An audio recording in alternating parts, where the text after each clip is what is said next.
Là, on est à l'école de boulangerie-pâtisserie de Paris. On est avec une classe de BP, première année. Donc des élèves qui ont déjà un CAP, une mention complémentaire en boulangerie ou un bac pro en boulangerie et boulangerie-pâtisserie. Et donc qui veulent se perfectionner dans du pain avec des fermentations un peu plus poussées, du travail sur le vin liquide, le vin dur, pouliche.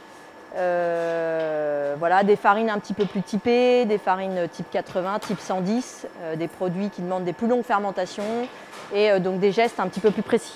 C'est l'objectif un peu du diplôme et les préparer à être responsable d'atelier ou responsable de production, éventuellement chef d'entreprise dans le futur. Allez, pour 12, on a à peu près 2 filles en moyenne en classe de BP. 2 filles pour 10 garçons. Mais ça a tendance à augmenter. Plus on monte dans les niveaux d'études et plus on monte dans les diplômes, plus on a de jeunes qui continuent dans la profession. Et plus on reste sur des diplômes standards CAP, et voilà, plus on a une déperdition, quoi. Et après, les jeunes qui sont en bac pro, boulangerie-pâtisserie, c'est différent parce que ça leur ouvre les portes de licence.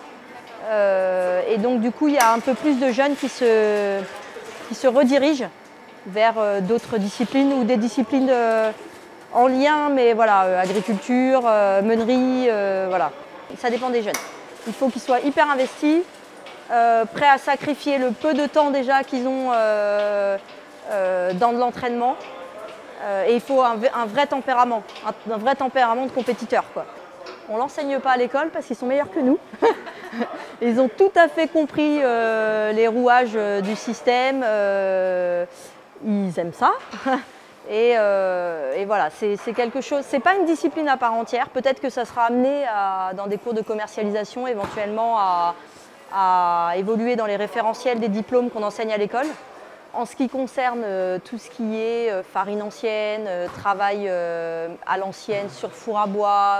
Alors nous, on s'y intéresse pas mal, surtout dans ces diplômes-là, parce que donc les BP, on travaille le levain, on travaille pas encore les farines anciennes, mais en tout cas les farines d'épeautre, les farines de meule, les T80, les farines un peu plus typées qui demandent des longues fermentations, beaucoup d'hydratation, beaucoup de techniques qu'on a perdu et qu'on se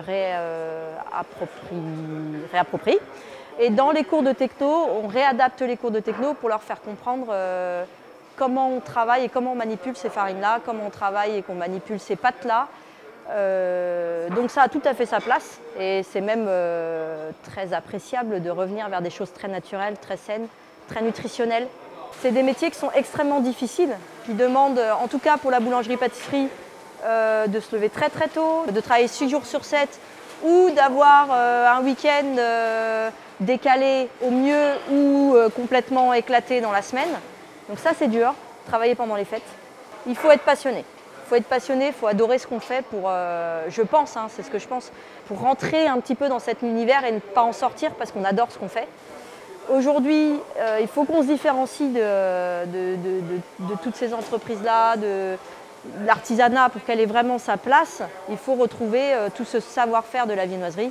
Et pour ça, il faut retrouver des gens qualifiés. Et pour ça, il y a le CQP Tourier, il y a tous ces diplômes qui arrivent et qui sont très très bienvenus dans la profession.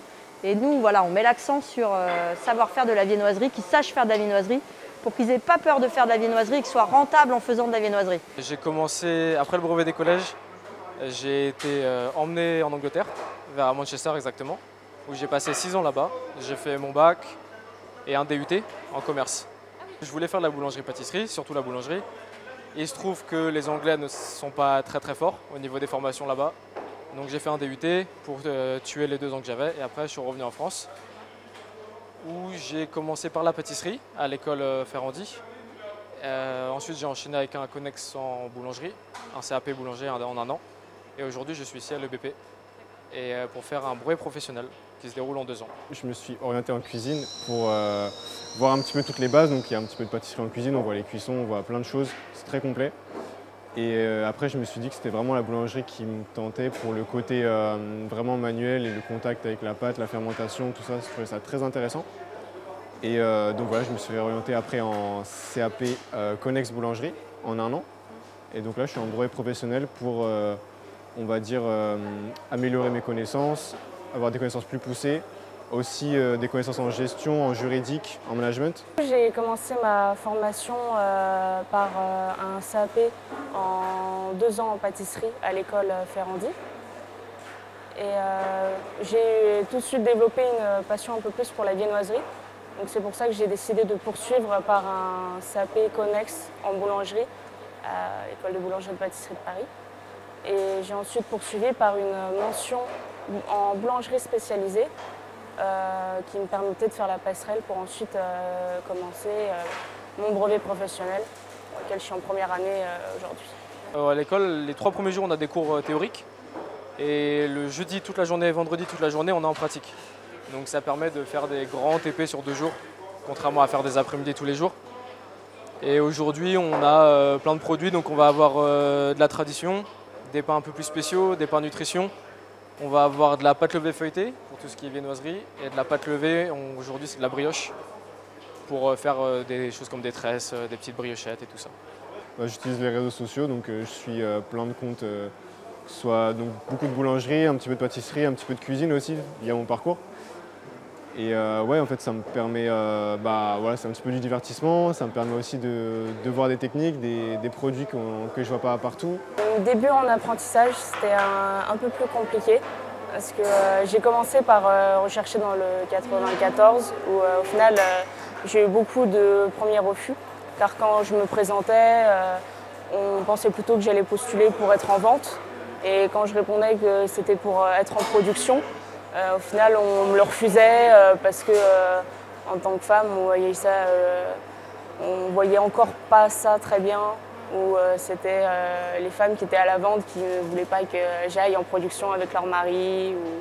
Et après, à Paris, j'ai rencontré donc, des patrons beaucoup plus sympathiques à ce niveau-là, qui justement essayaient d'intégrer les femmes au métier et qui donc, étaient beaucoup plus ouverts d'esprit. Et aussi, ils recherchent un côté beaucoup plus qualitatif sur le pain. Donc c'était assez gagnant pour moi. Idéalement, si j'ouvrais ma propre boutique, ça serait de pouvoir réaliser ma viennoiserie moi-même, éventuellement de pouvoir mettre ce métier en avant. À terme, j'aimerais bien ouvrir une boulangerie. Le problème, c'est que je vais apprendre le temps d'apprendre bien le métier, de savoir comment tout fonctionne. Je vais continuer à travailler en tant qu'ouvrier et une fois que je me sentirai prêt, j'irai sûrement ouvrir quelque chose. Dans le but d'ouvrir ma boulangerie plus tard, dans, on va dire, une dizaine d'années.